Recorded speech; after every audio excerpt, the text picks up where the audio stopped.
一支洞穴探险队正在洞穴深处勘察时，洞外突降暴雨。几分钟内，地下溪流暴涨，洪水从洞口倒灌而入，唯一的出口被彻底封死。狭窄的匍匐通道迅速被水填满，空气层不断被压缩，能呼吸的空间越来越少。留在洞里的6个人被困在不同深度的黑暗中，谁也不知道水还会涨多高。当外界终于意识到出事时，洞穴已经变成了一口密封的水下棺材。那么，他们能顺利脱险吗？这就是我们今天要讲述的真实洞穴探险故事。戴夫·亚当森是一名技术精湛的英国探险家，在连续完成一系列高强度的勘探任务后，他决定和队友们一起去莫斯戴尔洞穴探险，放松一下身心。可为什么偏偏选莫斯戴尔洞穴呢？要回答这个问题，我们得把时间拨回事发20多年前，也就是1941年。正是在这一年，莫斯戴尔洞穴首次被英国洞穴学会的一支探险队发现。他们从一道狭窄的岩石裂缝钻入洞中，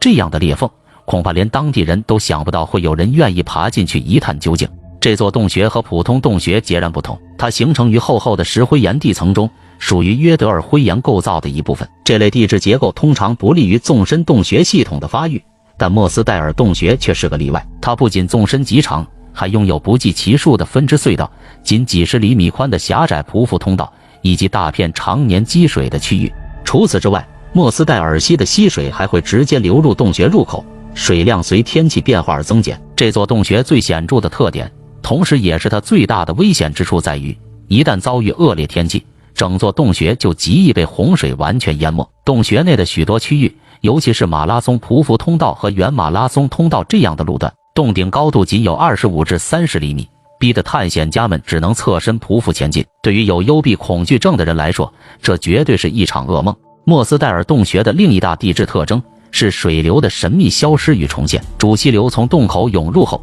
便会潜入地下，长达18天之后，才会在一个名为布莱克尔德的水潭重新流出地面。这个水潭直线距离洞穴入口超过8公里，海拔却比洞口低了275米。这一现象足以证明地面之下藏着一个规模庞大的洞穴网络。这个极具吸引力的发现瞬间点燃了探险家们的好奇心。在接下来的几年里，无数勘探行动在探险家利基的带领下展开，马拉松与尼勒尔也参与其中。他们对洞穴的2条主分支进行了初步勘探，并于1947年在一本洞穴科学期刊上发布了一份临时地图，这算得上是探险队取得的初步成果。由于洞穴的通行条件高度依赖莫斯戴尔溪的水位，进入洞穴勘探变得十分困难，尤其是在雨季。为了解决这个问题，探险队在洞穴北侧的悬崖上开凿了一个新入口，这样一来，即便在水位较高时，勘探队也能更安全地进入洞穴。可就在勘探工作开展的如火如荼之际，项目背后的投资方却突然失去了兴趣。在之后的整整10年里，再也没有关于这座洞穴的详细勘探报告问世。直到1957年，利兹大学洞穴学会的一群学生才重新启动了这项工作。由于缺乏旧有的资料文件，他们几乎只能从零开始。在勘探过程中，他们发现了许多从未被记录过的小型洞穴分支。但尽管这群年轻人干劲十足，勘探工作依旧面临着一个最大的难题：洪水。观察发现，一旦遭遇暴雨，洞穴入口附近的大部分区域都会被洪水淹没，水位直达洞顶。只有巨石大厅、百老汇竖井等少数地势较高的区域能幸免于难，就连深处的高勒尼溶洞和偏远分支也无法逃脱被淹没的命运。因此，从1957年到1962年，利切普带领的勘探队决定将工作重心放在从洞口到崎岖溶洞，再到马拉松尼勒尔交叉口的区域。为了确保安全，勘探队甚至在洞口与崎岖溶洞之间安装了电话系统，并在地面设置了摄像头，以便保持持续的通讯联络。然而，1962年之后，勘探工作还是暂时中断了，洞穴探索几乎陷入停滞。这种状态一直持续到1965年，一批新一代的学生探险家出现，莫斯戴尔洞穴才再次迎来了勘探者的身影。他们借鉴前辈们的经验教训，为这次勘探配备了潜水服，这让他们能更好地抵御洞穴内的潮湿与寒冷。他们继续对马拉松通道、原马拉松溪谷和溶洞以及新的尼勒尔系统展开测绘。这次勘探成果斐然，他们发现了许多从未被记录的洞穴区域，证实了各分支之间的连通性，并着手清理洞穴内的堵塞物，希望能进一步拓展洞穴的勘探范围。仅在1965年1年里，这支队伍就组织了8次大型勘探行动，收集的测绘数据足以勾勒出超过2.3公里的洞穴通道。为了完成这项工作，队员们投入了超过400个工时，而对洞穴系统最为熟悉的戴夫·亚当森更是做出了突出贡献。没错，这个名字你或许听起来很耳熟，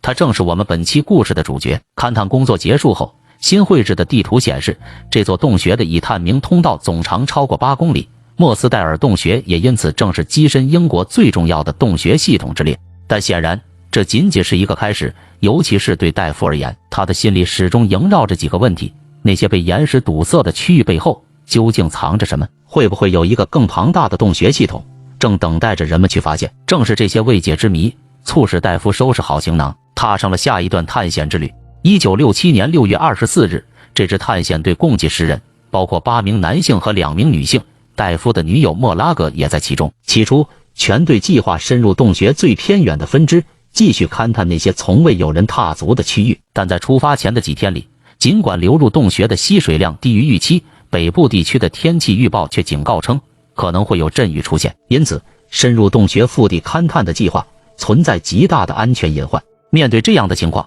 戴夫的团队展开了讨论，最终决定兵分2路，6人小队由戴夫带队，目标是深入高勒尼溶洞的尽头，或是尝试找到一条通路，穿过溪流终点溶洞的岩石堵塞区。而詹姆斯、坎宁安、莫拉格、福布斯、克莱特、洛德和约翰·谢泼德4人组成的小队，则只计划勘探到崎岖溶洞，随后便返回地面。探险正式开始，2支小队一同穿过了近900米长的匍匐通道后，便到了分道扬镳的岔路口。戴夫带领的6人小队继续向洞穴深处进发，而莫拉格带领的4人小队在勘探完崎岖溶洞并未发现新线索后，便决定按计划返回。当时的时间是下午5点，天空飘起了小雨，虽然天色阴沉，但看起来并无大碍。于是4人决定返回位于哈尔吉尔尼克的大本营休息，等候另外6人的归来。他们等了许久，却始终不见6人小队的踪影。克莱特、洛德、詹姆斯、坎宁安和约翰·谢泼德觉得干等着实在无聊，便决定去镇上喝几杯啤酒放松一下。只有莫拉格选择留在营地继续等候。时间一分一秒的流逝，转眼间已是晚上7点半。莫拉格决定去斯卡沃尔再看看情况，确认水位依旧正常后，他便返回了营地。可没过多久，一场瓢泼大雨突然倾盆而下，莫拉格立刻起身去查看，眼前的景象让他心惊胆战。莫斯戴尔溪的水位暴涨，在斯卡沃尔洞前形成了一片宽阔的湖泊，整个洞穴入口都已被淹没在水下。此时的时间是晚上9点，意识到情况紧急，莫拉格立刻跑向约4公里外的盖尔塞普先生家求助，可家中却空无一人。他没有放弃，又继续向盐泊里跑去。幸运的是，他在那里遇到了莱利先生。莱利先生听完莫拉格的讲述后，立刻开车带他去救援机构报案。当时大雨滂沱，道路湿滑难行，路程又十分遥远。直到晚上11点10分，上沃夫戴尔洞穴救援队才终于接到了警报。救援队立刻调派人员赶往斯卡沃尔地区，同时向当地消防队发出请求，希望他们能提供人力支援和专业抽水设备，协助开展救援行动。上沃夫戴尔救援队的先头部队于6月25日凌晨1点15分抵达斯卡沃尔。抵达后，他们立刻对现场情况进行评估，结论是形势极其危急，整个洞穴的主入口已经被超过 1.2 米深的积水淹没，如果现在才开始展开救援，恐怕早已为时已晚。于是整个塞普勘探队、可罗探险队以及利兹大学洞穴俱乐部的众多成员都被紧急动员起来，赶往现场支援救援工作。救援人员迅速在洞口周围筑起一道小型堤坝，试图帮助救援队部分控制涌入洞穴的水流。多亏了这道堤坝，上沃夫戴尔救援队才得以在凌晨2点25分继续向洞穴深处推进，抵达了莫斯戴尔洞穴内的一处区域集会大厅。然而当他们发现通往洞穴更深处的唯一通路位于黑潭沙滩后方已被完全淹没时，心中燃起的一丝希望瞬间破灭。那条原本仅容一人匍匐通过的狭窄通道，如今已被冰冷黑暗的洪水灌满，水流湍急，地形狭窄，能见度更是为0。在这样的条件下，即便使用潜水装备继续深入，也不仅徒劳无功，还会极度危险。因此救援行动不得不暂时在此停滞，只能等待水位下降后再继续展开搜索。可救援队难道就只能坐以待毙吗？当然不是，每一分每一秒都弥足珍贵，任何迟疑都会降低洞穴内被困人员的生存几率。消防队紧急调派了多台便携式抽水机，将积水抽过斯卡沃尔峭壁，引入康尼斯顿荒原上的天然落水洞。到凌晨3点半左右，已有8至12台抽水机同时运转。听起来数量不少，但实际上洞穴内的水位却丝毫没有下降的迹象。面对这一僵局，救援人员做出了一个大胆的决定，只有动用重型机械设备，将整条莫斯代尔溪的水流引离洞穴入口，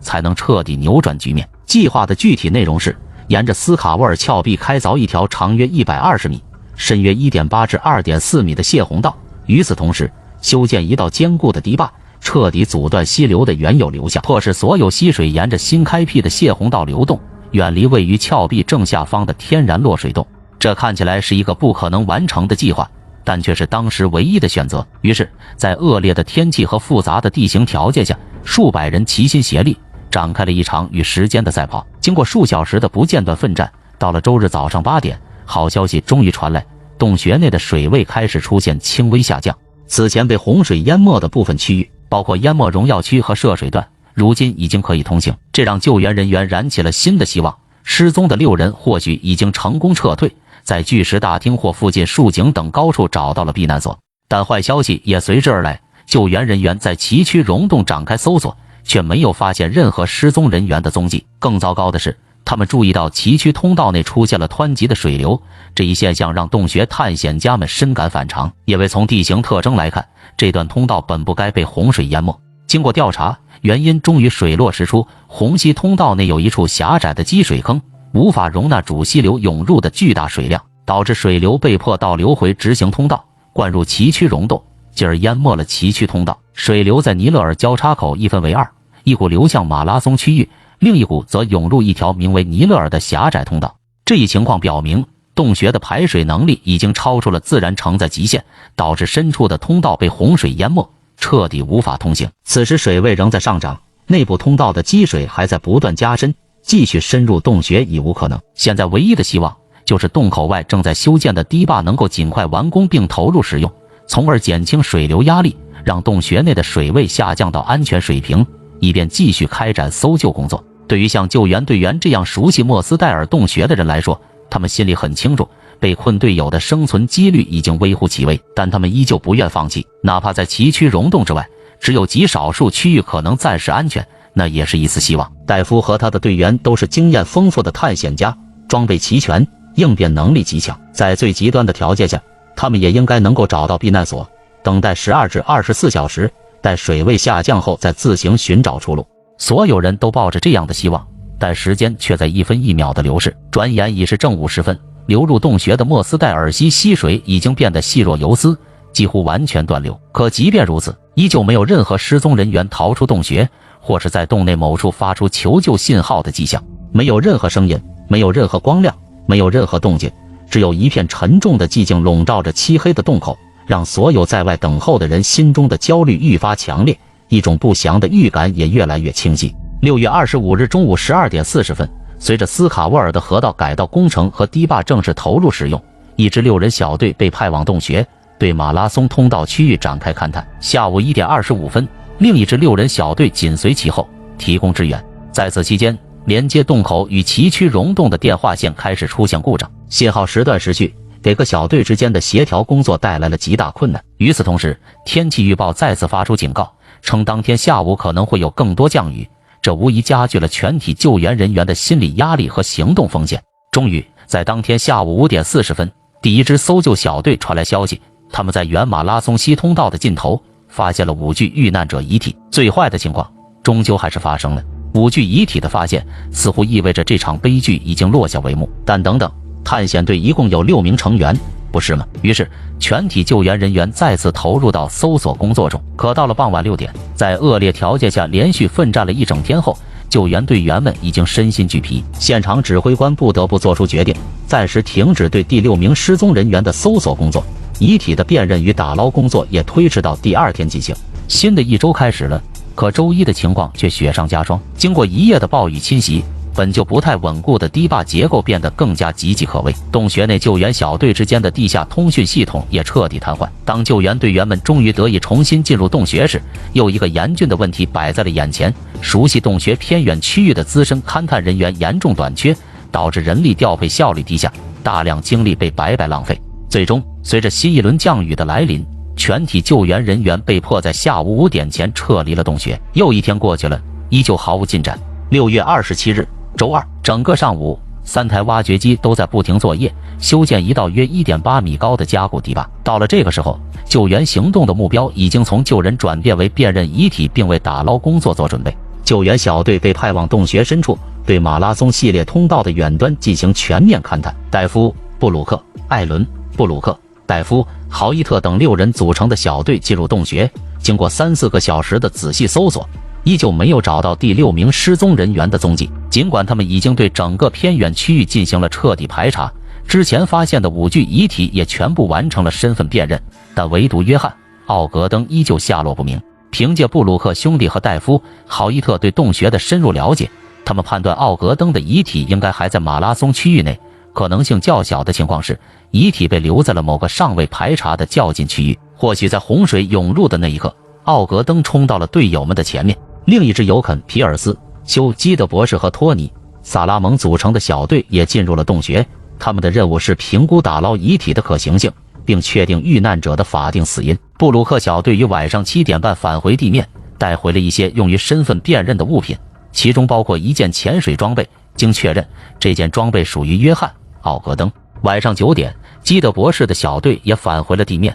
他们报告称，依旧没有发现奥格登的踪迹。更糟糕的是，打捞遗体的计划已经变得不可能实现，这项工作所需承担的风险和投入的人力已经超出了可承受的范围。当晚10点，布莱恩·伯德曼带领第3支小队进入洞穴，对进马拉松通道和原马拉松通道附近的狭小裂缝展开搜索。6月28日，周三凌晨3点10分，伯德曼传来消息，在对发现另外3具遗体的区域进行勘探时，队员们无意间抬头，发现岩壁上有一道极其狭窄的裂缝。这道裂缝窄得令人难以想象，根本不可能容下一个成年人通过。但就是在这道裂缝里，他们发现了一具直立着卡在里面的遗体。遗体浑身沾满泥浆，只能看到鞋子、袜子、鞋带和一顶白色头盔。这个位置距离另外3具遗体的发现地仅有约 4.6 米。遗体的衣着特征与约翰·奥格登平时探险时的穿着完全吻合。遗体所处的姿势令人心惊，他似乎是拼尽了最后一丝力气，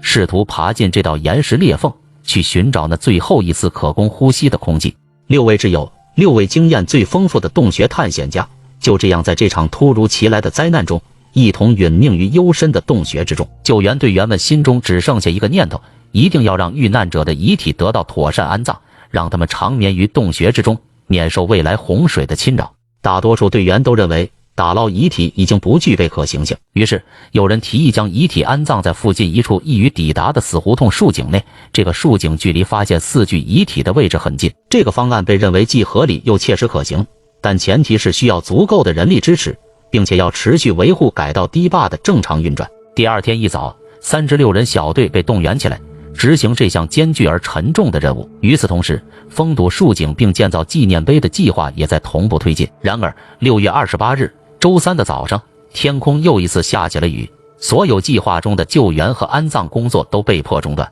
随着观察人员开始撤离现场，用于安葬准备的堤坝和泄洪道的维护请求也被驳回，救援人员只能等待法官的最终裁决。可此时人力已经严重不足，无法继续支撑后续工作。最终有关部门决定封堵那个新开凿的洞穴入口。这个仓促的决定未经任何专家的进一步商议，便为整场救援行动画上了句号。封堵新入口的做法实际上收效甚微，因为洞穴还有其他入口可以进入，而这些入口远比新入口更加危险。彻底封堵洞穴的想法根本不切实际，甚至还会增加未来探险者被困的风险。后续的调查证实，暴雨是引发这场洪水的主要原因。尽管探险队在出发前查看了天气预报，进入洞穴时也确认了水位较低，但这场灾难还是不幸发生了。官方最终将遇难者的死因判定为意外事故，同时对封堵洞穴的决定表示认可。尽管没有任何专家的意见被纳入考量，所有呼吁有控制的重新开放洞穴并加强安全措施的请愿也都被置之不理。事实上，封堵洞穴的做法不仅没有消除危险，反而让未来可能发生的救援工作变得更加困难。时至今日，莫斯戴尔洞穴这座漫长而复杂的洞穴系统依旧静静隐藏在荒原之下。然而，时光的流逝并没有冲淡1967年那场灾难留下的记忆。它就像一道无法愈合的伤疤，永远刻在了康尼斯顿荒原的土地上。由于没有建立长期的防洪措施，比如修建永久性堤坝或泄洪道，危险依旧潜伏在这座洞穴之中。突如其来的暴雨，骤然上涨的地下溪流，随时都可能再次将莫斯戴尔洞穴变成那些敢于闯入者的坟墓。莫斯戴尔洞穴的存在，既是大自然壮美瑰丽的证明，也是它残酷无情的写照。它时刻提醒着我们，勇气有其边界，探索需要代价，而我们更应肩负起对自身与他人安全的责任。好了，今天的视频到这里就全部结束了，感谢大家的观看，我们下期再见。